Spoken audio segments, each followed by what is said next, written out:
Hi there, it's Sarah from Inspire Tarot. Welcome to the channel. I hope you're having a good day. The weather's not looking so good here, but it's all sunny and warm inside, so all is good. All is good. Right, the first card's out. Ten of Pentacles, Maiden of Cups,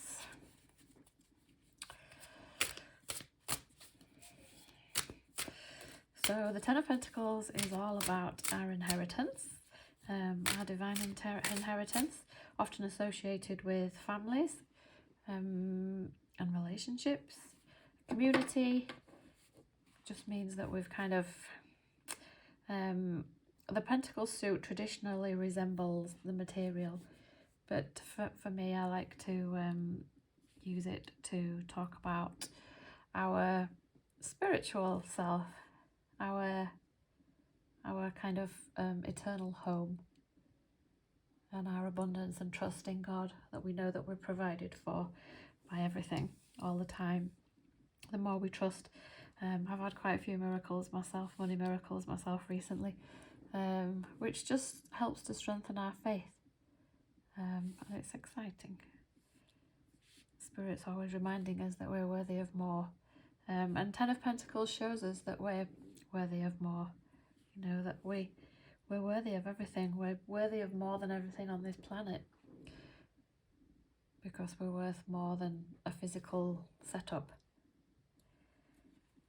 So yeah, the Ten of Pentacles is a really beautiful card, just all about lasting abundance, about stability in that abundance, in our trust in God, and reminds us not to be attached to the material. We can enjoy the material world without being attached to it, or without feeling as if we need to find ourselves in material things, which is a trap to easily fall into. I found myself falling into it myself this week, thinking that the form matters, and it doesn't. The form is always just the backdrop for us to flush up things in the mind that we need to look at, and we need to focus more and more into the mind, because the more we center ourselves in our mind, the more safe, secure, happy we feel. We almost kind of let go of the world. It's like we're in it but not of it. We just use the external world as a feedback loop, and also to enjoy time that we spend with others, and time that we enjoy and spend doing hobbies and things that put us into our flow state. But it's not really about what we're doing per se, it's just about creating that feeling within that we're looking for. And the Ten of Pentacles card is very much about hitting that note. So yeah, that's a beautiful card. The Maiden of Cups is a card about, I think that's the Page of Cups, so about new love. It shows that we're very much in touch with our feelings, very sensitive and intuitive, maybe very romantic, which is wonderful on the back of yesterday's Valentine's Day. You know, we understand on our spiritual path that every day should be like Valentine's Day, and we shouldn't be just in love with our romantic partner. We should be in love with life, in love with everybody, in love with everything, and in love with the truth, and knowing that we're not really of this world, and as such we're here to spread God's love and just be happy and be a living demonstration of joy in the world. And the Maiden of Cups is very much that kind of has that kind of qualities. The Six of Pentacles is a card about giving and receiving. We know that abundance is natural, that goodness is flowing to us all day, every day from God, and it's us that block it and deflect it with our beliefs.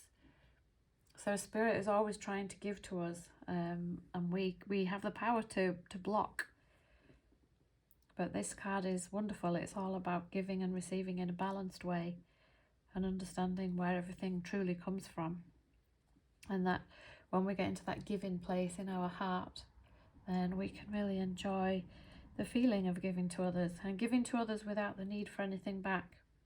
But often what happens is when we don't really want anything back, or we just trust and we give love and kindness to other people, then it is reflected back to us, because the world is a mirror. So in a selfish way, it's almost like you can think of it, we do it for ourselves because it affects us, and we're guided by our inner state. So we know by our inner state whether we feel good, whether we're giving back or not. And this is one of the ways that, I know God didn't create the world, but the way the world works well is that when we're good to others, we feel it ourselves and they feel it too.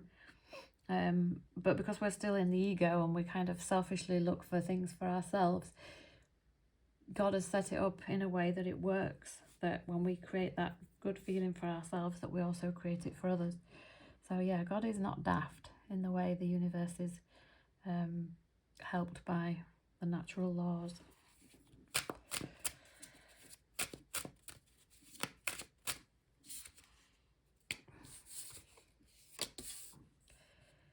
The World card. The World card is all about satisfaction and wholeness. And this satisfaction and wholeness definitely comes from aligning with the truth, aligning with love.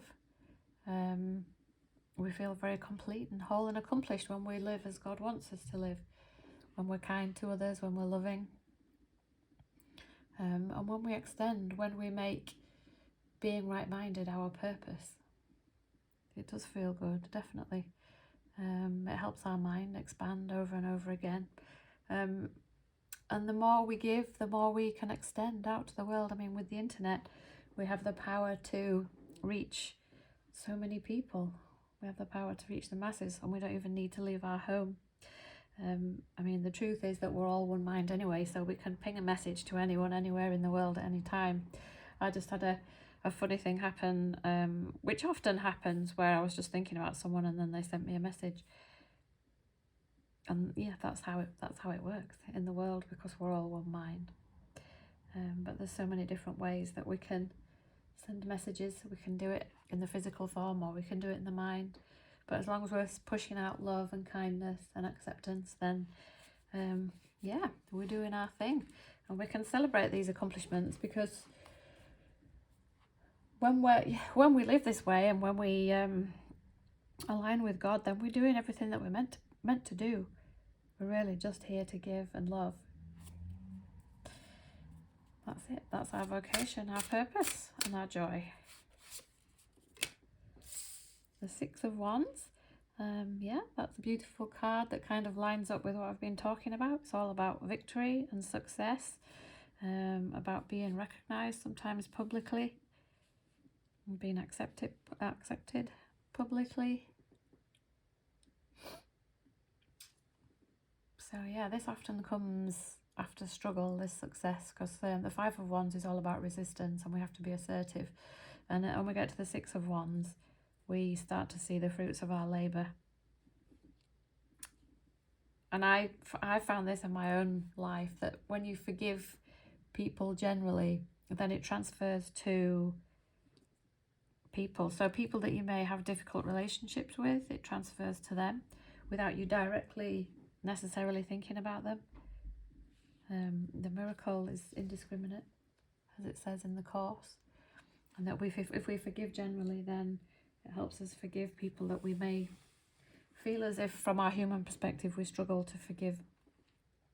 But we're remembering that forgiveness is not really forgiveness in the world, where we forgive someone for what they've done wrong. Because we always create the versions of people that we experience. So if we don't like what we've created, then it says in the Course that their call for love is our call for love, because they're acting out our perceptions for us. So if they seem to be unconscious and we notice it, then we're unconscious, and it's to help us. It's always to help us. The more conscious we get, the more we can just look and evaluate people through the eyes of spirit, through Christ's vision, which is to see them as perfect, even if they're doing temporary things that are unconscious. It doesn't really matter, because we know who they are deep down, that their love. It's so simple. It's just so simple.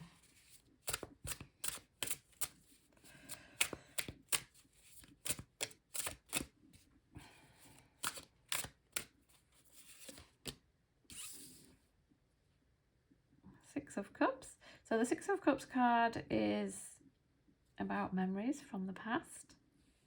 Now we know there is no past per se, but we believe there is a past. So yeah, it's just we can look back at our memories. One thing that I've done in my life is if we have like painful memories from the past, we can go back into our mind and relive them in a loving way.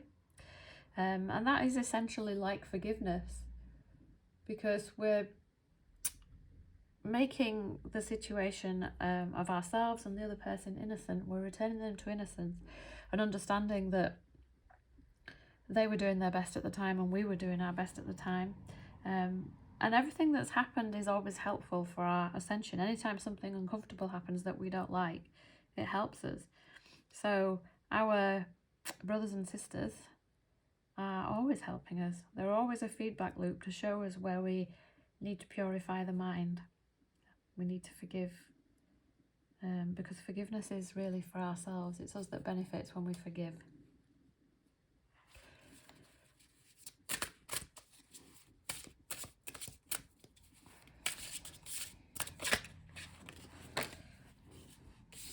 Right, so a few jumped out. We've got the Sun, the High Priestess, and the Nine of Cups. And we know that the Sun is the happiest card in the deck. And yeah, when we look on everything with love, we do feel happy. We do feel radiant and abundant. When we're in that benevolent state, giving as God gives, it gives us so much energy. Time flies by. When we're in that grateful, expansive state, yeah, we just generally feel sunny in our nature. And the High Priestess card is the card of the mystic, understanding the symbolism of the world, understanding that we're in the world but we're not really of it. And the Nine of Cups, yeah, so the High Priestess is a very strong feminine card, equivalent to the Hierophant, like the female equivalent of the Hierophant. Wise and strong, and understands the hidden laws of nature, and understands that in order to be happy we have to do God's will, and to do God's will we have to love everybody equally. And it may sound like it's a difficult thing to do, but when we reap the rewards and feel so happy, then we end up in this Nine of Cups state where we feel very yeah, it's the wish fulfillment card. We just feel very satisfied and happy. Everything's flowing. We're reaping the rewards. We're in the flow of life, and we're definitely receiving. We're giving, and we just generally feel good. Everybody wants to be in this state all the time, and we move towards it more and more as we purify the mind. Our default state rises, and we just feel happier and happier. And yes, we fall back. But every time we seem to fall back, we're just integrating. We're just getting a little bit stronger, and Spirit is flushing up a little bit more darkness for us to look at and transmute, to see it as false evidence appearing real. And then we feel this Nine of Cups energy coming through more and more, which is a beautiful thing. And who doesn't want to feel that way? Right, let's have one last card, see what comes out.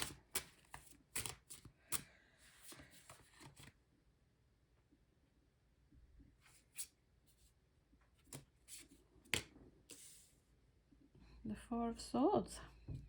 So yeah, the Four of Swords is a card all about recharging. It's like when we feel tired, we need to rest. We need to, yeah, just recharge when we feel overwhelmed. And this happens whenever we get to the Nine of Cups. We get close to the end of the suit, and then we start the cycle again. Essentially, we're just spiraling up. And things just keep getting better and better. So once you get to 10, you then start again with the process, go back to the Ace and work your way up. And the Four of Swords is, yeah, sometimes a necessary rest that we need to have in order to restore ourselves for when we want to come back for more. But yeah, it's a nice card. It's all about the mind. The Swords cards are all about the mind. and how we purify the mind. And it's in these, as I just mentioned before, in these integration periods where we feel like we're resting and recharging, and we maybe even feel like we're going backwards or nothing's happening, that we're doing our deepest, most important work. And yeah, so it's good to recharge, and then we come back a little bit stronger each time. A bit stronger, a bit wiser, a bit more loving. So it's all good. The purification happens kind of completely unconsciously, and we don't really understand it from our human perspective, but we don't really need to. We just trust the spirit. And it does actually feel quite magical, how the spirit knows how we've acquired our distortions and how to undo them. We don't really fully understand it from our limited perspective, but we have this divine guidance helping us all the time. So yeah, I'm very grateful. Right, that's the end of the reading for today. I love you all. I hope you have a wonderful weekend. See you soon. Bye.